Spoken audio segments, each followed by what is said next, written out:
Capítulo 16. Llegando al cielo. 21 de enero, año 1 del Nuevo Mundo, Cosmódromo de Vostochny, Lejano Oriente Ruso, Federación Rusa. Qué ruidoso está esto. Los hombres que jugaban a las cartas mientras observaban el cohete Soyuz 2 colocado en la plataforma de lanzamiento se dieron cuenta del alboroto a su alrededor. ¿Qué habrá pasado? Tal vez China nos atacó. Si fuera eso, estarían haciendo mucho más ruido. Estamos a 100 kilómetros de la frontera. No suena a eso. Los hombres despreocupados se sirvieron más vodka en sus vasos y se levantaron. ¿Atrapamos a alguien al azar y le preguntamos? Los tres se levantaron tambaleándose y caminaron hacia donde se había reunido la gente.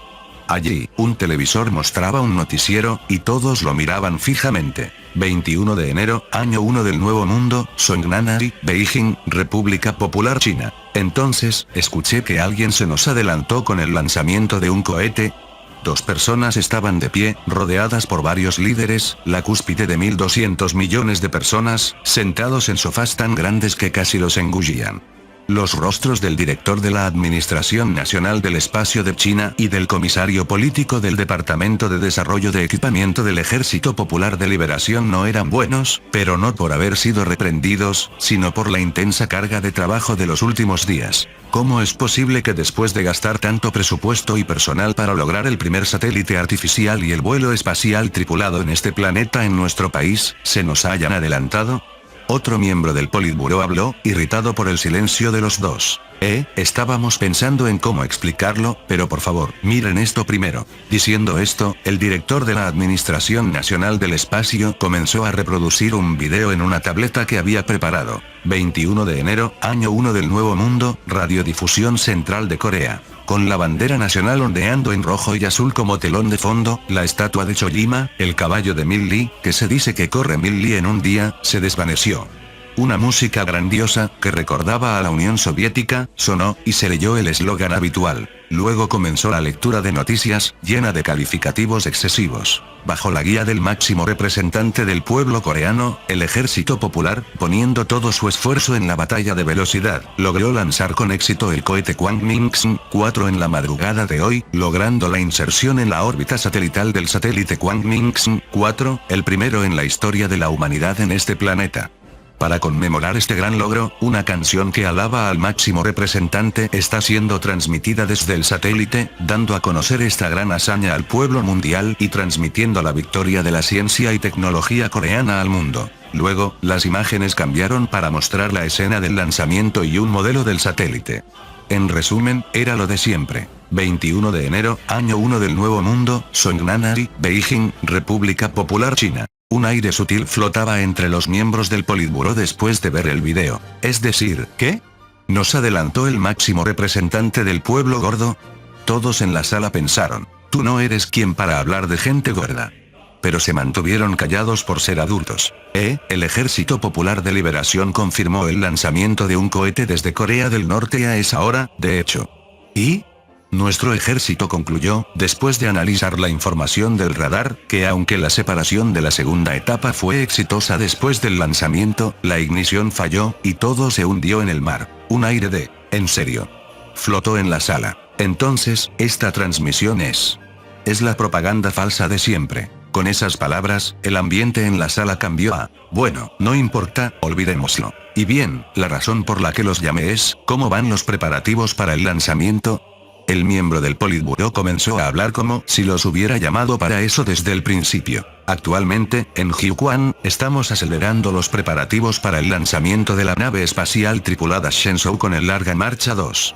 Además, en Taiyuan, hemos completado los preparativos para lanzar el satélite Yaogan con el Larga Marcha 4, y confiamos en que podrá lanzarse en cuestión de días, teniendo en cuenta el clima. La noticia de que el lanzamiento sería en cuestión de días alivió a los miembros del Politburó. Se espera que Rusia también lance en cuestión de días. No vayan a ser superados. Sí, entendido. Los dos respondieron con vigor, pero no habían dormido lo suficiente como para llegar a la conclusión de que el clima también es un problema, así que no es asunto nuestro. En realidad, no tenían ninguna base para adelantar a Rusia, pero estaban en un estado de la ignorancia es la felicidad, pensando mutuamente. Este debe tener un plan secreto. 21 de enero, año 1 del Nuevo Mundo, Centro Espacial John F. Kennedy, Florida, Estados Unidos. En las gigantescas instalaciones, que junto con la adyacente base de la Fuerza Aérea de Cabo Cañaveral, podrían considerarse el puerto espacial más grande del mundo con 6 plataformas de lanzamiento activas, los preparativos para el lanzamiento avanzaban a un ritmo rápido y en paralelo. Pero no sirve de nada tener tantos cohetes. Miró los cohetes que se preparaban simultáneamente en 2 plataformas, y luego se dirigió al edificio de ensamblaje. Me pregunto si será posible hacer lanzamientos continuos según lo programado si los satélites no están listos. Un cohete y un satélite no son cosas que se puedan preparar simplemente diciendo, vamos a lanzar. No son algo que se pueda producir en masa en una línea, por lo que requieren tiempo, y también es necesario considerar el tamaño y la forma del satélite de acuerdo con la capacidad de lanzamiento del cohete, por lo que se planifican con varios años de antelación. Sin embargo, en el caso de Estados Unidos, existen múltiples empresas de lanzamiento privadas, y hay casos en los que los cohetes se preparan con cierta previsión. Es posible lanzar satélites de hasta cierto tamaño cuando sea necesario. Es obvio que los satélites de uso constante, como los meteorológicos, de reconocimiento y de comunicaciones, serán reemplazados por nuevos cuando se agote su vida útil, por lo que el cronograma es predecible. En particular, Estados Unidos posee muchos otros satélites, como el GPS, que deben actualizarse cuando se agota su vida útil. Teniendo en cuenta también los fallos, es necesario mantener siempre algún tipo de capacidad de lanzamiento. Por lo tanto, no hay problemas con los cohetes, pero 30 satélites GPS, 6 satélites de reconocimiento, 24 satélites de comunicaciones, 12 satélites de alerta temprana, es una locura. Estaban tratando de construir de golpe la red de satélites que tardó varios años, y en algunos casos décadas, en establecerse en la Tierra. Gracias a esto, el precio de las acciones relacionadas con el sector espacial y de defensa se había disparado esperando la demanda especial, pero el ritmo de fabricación de satélites parecía insostenible. Además, había una gran cantidad de satélites para fines específicos, como satélites de observación meteorológica y satélites de exploración de recursos. Dicen que durante el apogeo del transbordador espacial trabajaban sin dormir, ¿era así?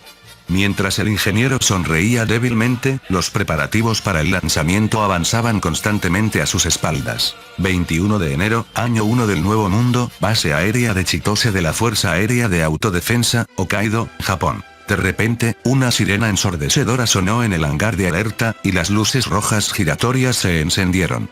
Los pilotos salieron corriendo de la sala de espera hacia la cabina, comenzando a ponerse el equipo y a encender los motores. Los mecánicos se apresuraron a su alrededor, realizando la inspección previa al vuelo, verificando los pasadores de seguridad de los misiles y las calzas de las ruedas. En poco tiempo, con un estruendo que ahogó la sirena, se encendieron los 2 motores turbofan F-100 del F-15J.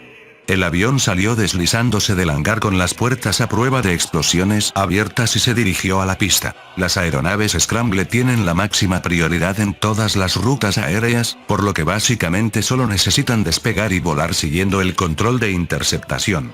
Aún así, hay consideraciones según el grado de urgencia, pero en el estado actual de guerra, se priorizaba incondicionalmente a las aeronaves Scramble, excluyendo solo a aquellas que declaraban una emergencia SOS Mayday. La aeronave de alerta estándar estaba armada con un cañón automático y 2 misiles IR de corto alcance, pero el armamento se incrementaba según el nivel de tensión internacional. Las 2 aeronaves que ahora se lanzaron al cielo con los posquemadores a tope estaban fuertemente armadas con 4 misiles de corto alcance AM-5B y 4 misiles de medio alcance AM-4B. Mientras volaban por la ruta más corta hacia la aeronave desconocida, observando la información transmitida por el sistema HADGE, una comunicación de voz irrumpió de repente. Abortar, abortar, abortar.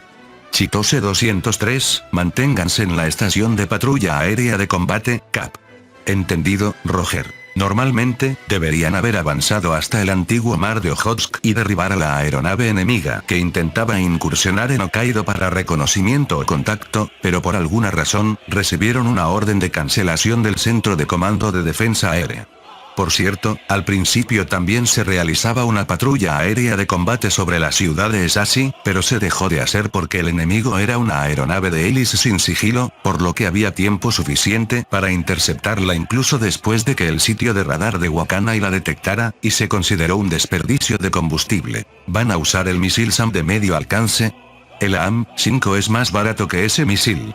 No, si vamos a hablar de precios, ¿no sería mejor impactarles con una ráfaga del Vulcan? Una vez que se supo que el oponente era completamente inferior en capacidad, la aeronave enemiga que intentaba ingresar al espacio aéreo japonés era tratada como un simple blanco de tiro real. Se había convertido en una especie de campo de pruebas para los misiles tierra-aire y aire-aire de largo alcance de fabricación nacional, como el AM-4 y el SAM de medio alcance, que rara vez se podían disparar. Incluso habían llegado técnicos de la Agencia de Adquisición de Equipos de Defensa y de los fabricantes. Pronto, la razón de la cancelación apareció en el enlace de datos. Oye, ¿en serio van a convertir esto en un campo de maniobras? Escuadrón de Combate 14 FS, creo que eran los Samurai. No es para presumir que Estados Unidos está protegiendo a Japón según el Tratado de Seguridad Japón-Estados Unidos. Poco después, una silueta se acercó a los dos F-15J que giraban en el mismo lugar. Cruzaron batiendo las alas, pero fue solo un instante ya que ambos volaban a más de 800 km por hora. Ese día, se registró el primer derribo de una aeronave del Sacro Imperio de Asgard por un F-16C de la Fuerza Aérea de los Estados Unidos, con base en Misawa. 22 de enero, año 1 del Nuevo Mundo, sobre Nicaragua, el lugar más cercano al cosmos. Altitud, 25.000 metros. Un avión completamente negro volaba a una altura donde la supervivencia humana sin equipo es imposible. Era un U-2S, el avión de reconocimiento de gran altitud que ha estado volando desde la Guerra Fría.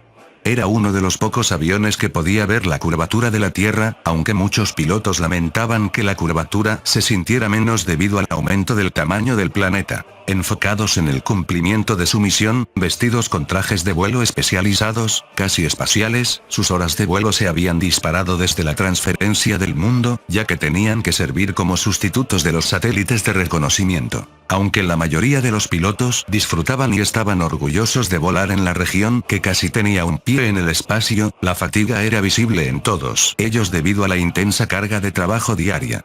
De hecho, el piloto que ahora volaba el U-2S estaba empezando a hartarse de la intensa carga de trabajo diaria. Sin embargo, en ese momento, estaba mirando fijamente las imágenes de la cámara de reconocimiento que se mostraban en la pantalla de su cabina. Esto es, eso. Le habían grabado a fuego como se veía que en una fotografía aérea. Purga étnica, como en Yugoslavia. Las imágenes eran muy similares a casos anteriores. Y, sobre todo, Black Cat U-2 Overlord AWACS, parece que se está llevando a cabo una purga étnica en Nicaragua. La situación continúa en este momento. Cuerpos eran arrojados uno tras otro, como en un vertedero de basura. Y en el lugar al que eran transportados, tanques de patas múltiples aplastaban a personas vivas, como si fueran a ser prensadas. Están locos. En realidad, los ejemplos de masacres como las que se suelen asociar en la historia moderna son pocos. Sin necesidad de usar espadas, balas o veneno, elementos asociados a las masacres, si simplemente se encierra a la gente en un lugar sin proporcionarles nada, mueren por sí mismos. De hecho, existe la teoría de que tanto en el Holocausto como durante el régimen de Pol Pot, la mayoría fueron asesinados por hambre, desnutrición y exceso de trabajo forzado. Incluso en la Gran Purga de la Unión Soviética, el objetivo al enviar personas a Siberia era agotarlas como mano de obra. En resumen, si uno pensara simplemente en la eficiencia, una masacre por fuerzas terrestres no tiene valor.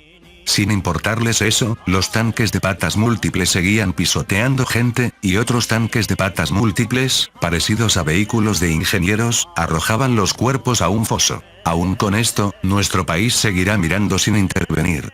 El grito del piloto se perdió en el vacío sin que nadie lo escuchara. Lo siguiente pasó al mismo tiempo, en algunos países. 22 de enero, año 1 del Nuevo Mundo, Centro Espacial de Tanegashima, Japón. 22 de enero, año 1 del Nuevo Mundo, Centro Espacial John F. Kennedy, Florida, Estados Unidos. 22 de enero, año 1 del Nuevo Mundo, Cosmódromo de Vostochny, Lejano Oriente Ruso, Federación Rusa. 5, 4, 3, 2, ignición del motor principal, 1, 0, despegue, liftoff. Con un rugido, el cohete ascendió hacia el cosmos, dejando tras de sí una estela de llamas y humo. Ese día, los cohetes lanzados simultáneamente por los tres países lograron con éxito colocar todos sus satélites en órbita, convirtiéndose en los primeros satélites artificiales de este planeta. El hecho de que todos fueran satélites de reconocimiento sugería que el uso del espacio en este nuevo mundo comenzó con un enfoque introspectivo. 22 de enero, año 1 del Nuevo Mundo, base de la Fuerza Aérea de Cabo Cañaveral, Florida, Estados Unidos. Apenas 4 horas después del lanzamiento del primer satélite. Mientras aún persistía el eco del exitoso lanzamiento del cohete en el adyacente Centro Espacial John F. Kennedy, una nueva cuenta regresiva comenzó en otra plataforma de lanzamiento. Si se tiene la intención de lanzar 3 cohetes solo ese día, no se puede negar que se trata de una infraestructura con una capacidad monstruosa. Dejando eso de lado, Estados Unidos apuntaba a ser una potencia espacial también en este nuevo mundo. 23 de enero, año 1 del Nuevo Mundo, espacio, Nueva Shenzhou 1. Un día después de la hazaña de Japón, Rusia y Estados Unidos, la República Popular China logró lanzar 2 cohetes desde 2 sitios de lanzamiento e insertar con éxito los satélites a bordo en la órbita terrestre. Sin embargo, uno de ellos tenía una diferencia fundamental con respecto a los otros 3 países. Centro de Control de Vuelo Espacial de Beijing, aquí Shenzhou 1. El vuelo transcurre sin problemas. Este planeta se ve igual que la Tierra, excepto por la forma de la masa terrestre. Era el primer vuelo espacial tripulado de este planeta. Aunque ese hecho se mantendría en secreto para el público en general hasta el 28 de enero cuando regresó sano y salvo. Fin del capítulo 16. El link a la historia del autor estará en la descripción.